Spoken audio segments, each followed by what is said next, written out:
నమస్కారం అందరికీ.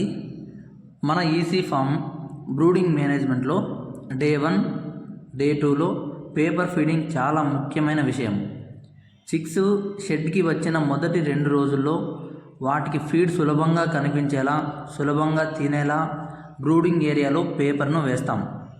అయితే ఈ పేపర్ని ఎప్పటికీ అలాగే ఉంచము. సాధారణంగా చిక్స్కి 2 రోజులు పూర్తయిన తర్వాత పరిస్థితిని గమనించి పేపర్ని రిమూవ్ చేస్తాం. అసలు 2 రోజుల తర్వాత పేపర్ ఎందుకు రిమూవ్ చేయాలి? చిక్స్ మొదటి రోజు నుంచి పేపర్ మీద ఫీడ్ వేయటం వల్ల వాటికి ఫీడ్ని త్వరగా గుర్తించడం, తినడం అలవాటు అవుతుంది. ముఖ్యంగా ప్లేస్మెంట్ తర్వాత మొదటి కొన్ని గంటలు చిక్స్కు చాలా కీలకం. పేపర్ మీద ఫీడ్ ఉండటం వల్ల చిక్స్కి ఫీడ్ కోసం ఎక్కువ దూరం వెళ్ళాల్సిన అవసరం ఉండదు. అందువల్ల ఎర్లీ ఫీడింగ్ చాలా బాగుంటుంది. కానీ చిక్స్ 2 రోజులు పూర్తయ్యే సమయానికి ఫీడర్ గురించి అవగాహన వచ్చేస్తుంది. ఫీడర్స్ ఎక్కడ ఉన్నాయో గుర్తించి అక్కడికి వెళ్ళి ఫీడ్ తీసుకోవడం ప్రారంభిస్తాయి.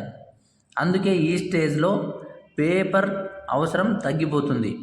ఇప్పుడు పేపర్ని ఎక్కువ రోజులు అలాగే ఉంచితే ఏమవుతుందో తెలుసుకునే ప్రయత్నం అయితే చేద్దాం.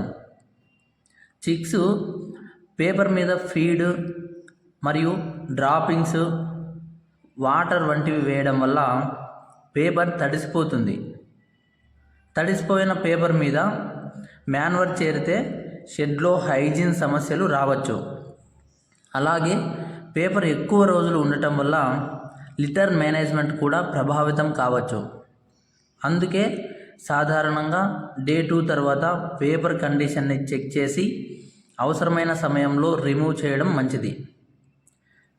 పేపర్ రిమూవ్ చేసేటప్పుడు ఒక ముఖ్యమైన విషయం, అన్ని పేపర్స్ని ఒకేసారిగా లాగి పడేయకుండా చిక్స్కి డిస్టర్బెన్స్ తక్కువ ఉండేలా నెమ్మదిగా రిమూవ్ చేయాలి. అలాగే పేపర్ను తీస్తున్న సమయంలో అందులో ఉన్న లిటర్ కానీ, కొద్దిగా డ్రాపింగ్స్ కానీ, గలీజ్ కానీ ఉంటుంది పేపర్ మీద. ఆ గలీజ్ని ఆ పక్కన ఉన్న ఫీడర్స్ మీద కానీ, చిక్ ఫీడర్స్ మీద కానీ పడకుండా చాలా జాగ్రత్తగా వాటిని తీస్తూ ఉండాలి నెమ్మదిగా. పేపర్స్కి చిక్స్ ఎక్కువగా చేరి ఉంటే ముందుగా వాటిని డిస్టర్బ్ చేయకుండా ఒక సైడ్ నుంచి నెమ్మదిగా తీసుకు వెళ్ళాలి. పేపర్ లాగేటప్పుడు చిక్స్కి గాయాలు కాకుండా జాగ్రత్తలు వహించాలి. అలాగే పేపర్ మీద ఫీడ్ ఎక్కువగా మిగిలి ఉంటే దాన్ని చూసి ఫీడ్ వేస్టేజ్ కూడా గమనించుకోవాలి మనం. పేపర్ రిమూవ్ చేసే సమయంలో చిక్స్ యాక్టివిటీని ఖచ్చితంగా అబ్జర్వ్ చేయాలి. చిక్స్ యాక్టివ్గా తిరుగుతున్నాయా లేదా, ఫీడర్స్కు దగ్గరకు వెళ్ళి ఫీడ్ తింటున్నాయా లేదా, వాటర్ లైన్స్ దగ్గరికి వెళ్ళి నీళ్ళు అనేది తాగుతున్నాయా లేదా, అన్నీ నార్మల్గా ఉన్నాయా లేదా అనేది కూడా ఒకసారి గమనించాలి. ఇది చాలా ముఖ్యం.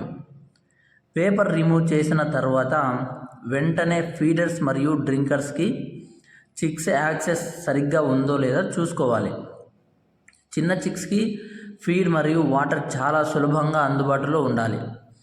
పేపర్ రిమూవల్ అనేది కేవలం పేపర్ తీసేయటం మాత్రమే కాదు, అదే సమయంలో మనం chicks feeding behaviour, water consumption, activity, uniformity కూడా ఖచ్చితంగా అబ్జర్వ్ చేయడానికి మంచి అవకాశం. ఇంకొక ముఖ్యమైన విషయం ఏమిటంటే పేపర్ రిమూవ్ చేసే ఎగ్జాక్ట్ టైమింగ్ ప్రతి ఫామ్లో ఒకేలా ఉండాల్సిన అవసరం కూడా లేదు. చిక్స్ యొక్క condition, brooding management, paper condition, litter condition, feed intake ఇలాంటి విషయాలను బట్టి కూడా ఫామ్ మేనేజ్మెంట్ ప్రకారం టైమింగ్ కొద్దిగా మారవచ్చు.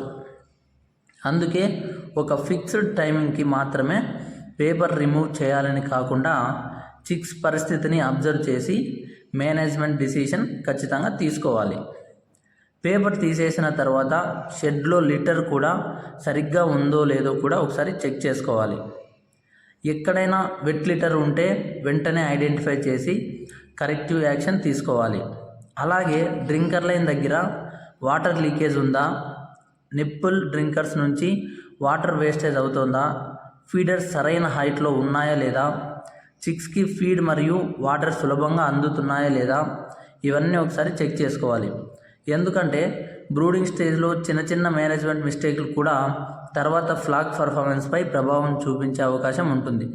కాబట్టి ఫస్ట్ 2 డేస్లో పేపర్ ఫీడింగ్ ద్వారా చిక్స్కి ఎర్లీ ఫీడ్ ఇంటేక్ అలవాటు చేసి తర్వాత వాటిని రెగ్యులర్ ఫీడర్స్కి ప్రాపర్లీ షిఫ్ట్ చేయడం చాలా ముఖ్యమైన మేనేజ్మెంట్ ప్రాక్టీస్.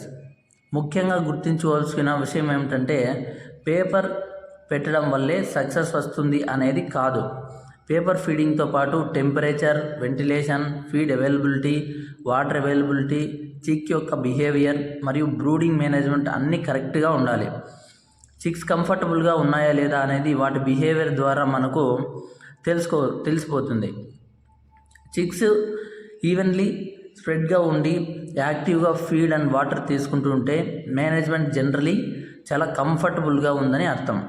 ఒకే చోట గుంపులుగా చేరి టెంపరేచర్ లేదా ఎయిర్ ఫ్లో సమస్య ఉందో లేదో చెక్ చేసుకోవాలి. అందుకే పేపర్ రిమూవ్ చేసే సమయంలో కూడా మనం మొత్తం బ్రూడింగ్ ఏరియాని ఒక్కసారిగా అబ్జర్వ్ చేయడం చాలా మంచిది.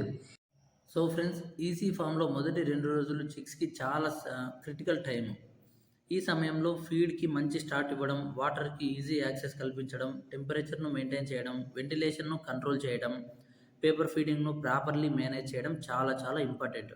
2 రోజులు పూర్తయ్యాక పేపర్ కండిషన్ని అబ్జర్వ్ చేసి చిక్స్ రెగ్యులర్ ఫీడర్స్కి ప్రాపర్ అడాప్టెడ్ అయ్యాయా లేదా అని నిర్ధారించుకున్న తర్వాత మాత్రమే పేపర్ను రిమూవ్ చేయాలి.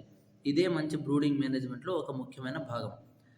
ఇలాంటి ప్రాక్టికల్ ఈసీ ఫామ్ మేనేజ్మెంట్ వీడియోల కోసం మా పౌల్ట్రీ విత్ ప్రశాంత్ అనే ఛానల్ని ఖచ్చితంగా సబ్స్క్రైబ్ చేయండి. మీ ఫ్రెండ్స్ అండ్ ఫ్యామిలీ మెంబర్స్కు ఎవరికైనా పౌల్ట్రీ మీద ఆసక్తి ఉన్నట్లయితే కనుక అలాంటి వారికి మన వీడియోస్ని షేర్ చేయడం ద్వారా మీరు వారికి కొద్దిగా హెల్ప్ చేసిన వారు అవుతారు. కాబట్టి ఖచ్చితంగా షేర్ చేయండి.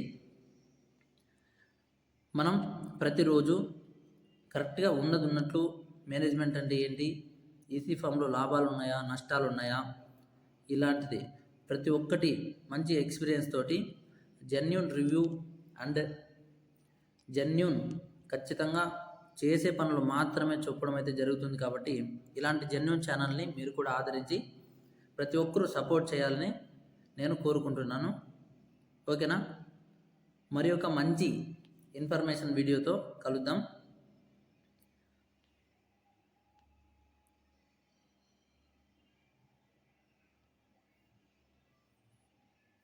Thank you so much.